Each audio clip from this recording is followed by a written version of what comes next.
So burns are a form of trauma. So we always in trauma have to think about our primary survey, A, B, C, D. Airway with C-spine control, breathing with ventilation, circulation with hemorrhage control, disability for neurological function and status. Now, people that are subject to burns have often been in an environment where things are burning, fairly obviously. This is especially true with car fires and house fires. And these patients can come in and they really stink of the fire. You can really smell it. So first of all, we need to think about airway patency. Does the patient have a patent airway? Now, if the patient has a low level of consciousness and we're fairly satisfied that there is no C-spine involvement, then we'll do the normal head tilt first aid procedures. If the patient's got a low level of consciousness, we might think about adjunct airways, such as a Goodell airway, or possibly even endotracheal intubation, if the patient had a very low Glasgow coma scale. Or if we did suspect C-spine control, we would probably think about doing the jaw thrust manoeuvre, as we do in any sort of first aid immediate situation where we want airway patency. But apart from that, there's particular problems in burns with airway patency because the patient's been inhaling hot gases. There can often be inhalation injury. So the patient's been breathing in the hot gases from the fire. They've been breathing in the smoke that's generated by the fire. And heat, of course, can cause inflammation. And the inflammation can lead to potentially significant airway edema. So the hot gases insult the lining of the respiratory passages. Inside the nasal passages, inside the oral cavity, in the pharynx, in the trachea, in the bronchioles, all throughout the airway tract, there's the potential for airway edema. And of course, this is massively important because if we think about the airways, here we have the trachea and the mouth. And above this we have the nasal cavity. So we have the nasal cavity there for air to go in and out, the oral cavity where air goes in and out, branching into the right and left main bronchus, branching into the smaller bronchial passages, which do become progressively smaller as we go down into the bronchial tree. And there's the potential for these hot gases to come into contact as they're inhaled with all the linings they come into contact with. So the oral lining can become inflamed, the nasal cavities can become inflamed, the pharynx, there can be inflammation here. And inflammation leads to heat, pain, swelling, loss of function. And further down, and with the smaller airways, again, relatively small amounts of inflammation. If there's inflammation in the walls of the airways, that inflammation is taking up space and is going to close down and reduce the lumen of the airways. So this massive airway edema that can develop is particularly important because the edema is going to reduce the lumen of patent airway that is left and can lead to asphyxiation. So we have to be on our lookout for this possible inhalation injury, especially in patients that have been taken out of a burning environment. So we're going to look at the voice if the patient's conscious. Is the voice becoming hoarse? So the hoarse voice would indicate inflammation in or inflammation of and around the vocal cords, which of course are at the top of the trachea.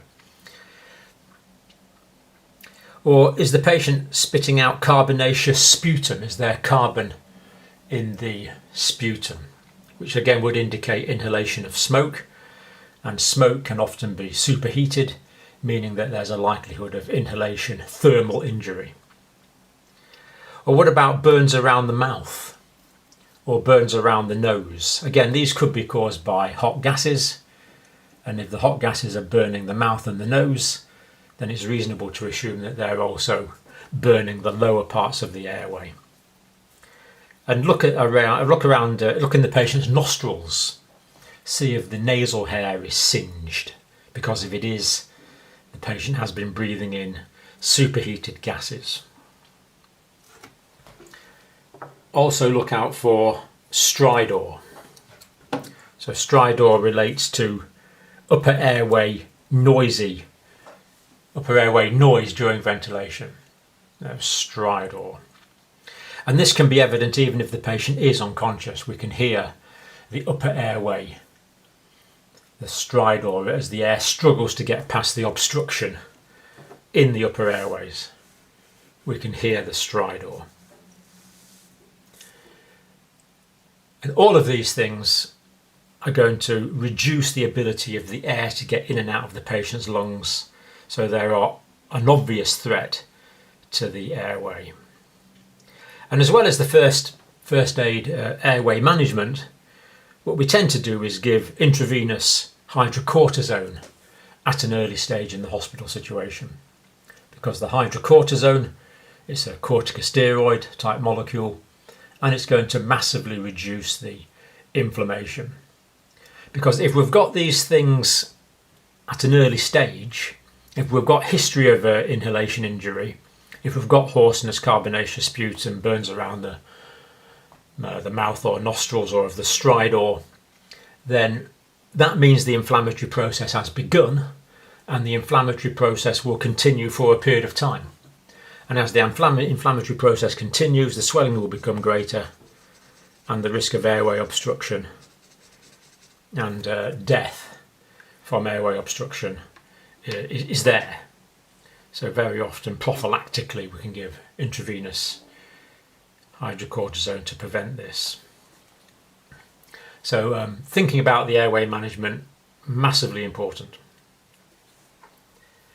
And still thinking about breathing, if there's circumferential burns, these are burns that go all around the body.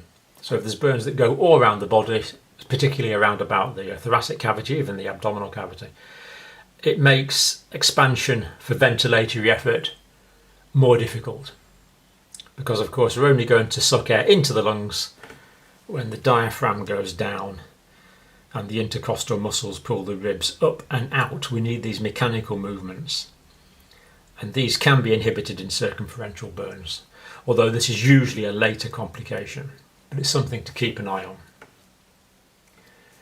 Now, thinking about things that are inhaled, fires of course produce carbon dioxide, but they also produce CO, carbon monoxide. So carbon monoxide is just CO, not CO2 as in carbon dioxide. And the thing about the carbon monoxide molecule is it has a very high affinity for the hemoglobin molecule. So it's the hemoglobin molecule that transports the oxygen around the body, as you probably know. So normally in the lungs, the oxygen will combine with hemoglobin in the red cells, forming bright red oxyhemoglobin. This will circulate to the tissues, give up a proportion of its oxygen, and return to the lungs in a somewhat deoxygenated form, a deoxyhemoglobin. But the carbon monoxide occupies the normal receptors in the hemoglobin molecules that bind the oxygen, and it just sits there. It's got a high affinity for it. So once the carbon monoxide molecule is there, it'll just sit there. It won't be released. So the carbon monoxide will form this compound with hemoglobin called carboxyhemoglobin, and that will be formed because the carbon monoxide has gone into the lungs gone across the alveolar membranes and formed this carboxyhemoglobin. But when the carboxyhemoglobin goes to the tissues, it won't give up the carbon monoxide to the tissues, as the oxygen would be given up. And when the carboxyhemoglobin returns to the lungs, again the carbon monoxide does not diffuse from the blood back into the alveoli as the carbon dioxide would, because the carbon monoxide is firmly bonded to the hemoglobin molecule, and it's occupying the carrier site. So blood which has carbon monoxide in it, hemoglobin molecule which has carbon monoxide attached to it, is completely incapable of carrying any oxygen whatsoever, therefore for a period of time becomes essentially useless. So we need to look out for this carboxyhemoglobin. And of course in hospitals all the time we put on our oxygen saturation probes, look at the patient's blood oxygenation levels, and in the case of carbon monoxide poisoning, these are completely useless. They don't work. So if someone has a lot of carboxyhemoglobin, they're unable to transport oxygen to their tissues. It's basically a form of blood-caused hypoxia, that the oxygen is not getting to the tissues because the blood is incapable of transporting it. But this will not show on the oxygen saturation probes because oxyhemoglobin and carboxyhemoglobin both absorb the laser light of our oxygen saturation probes in the same way. So if someone's blood is highly saturated with carboxyhemoglobin, they will, on the oxygen saturation probes, they'll have an apparent oxygen saturation of maybe 100. And we think, oh, everything's fine, the sats are 100 or 99 or something.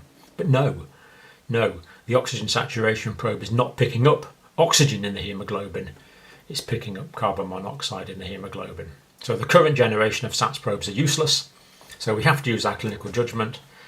Does the patient have headache, indicating cerebral hypoxia? Are they nauseated? Are they confused from cerebral hypoxia?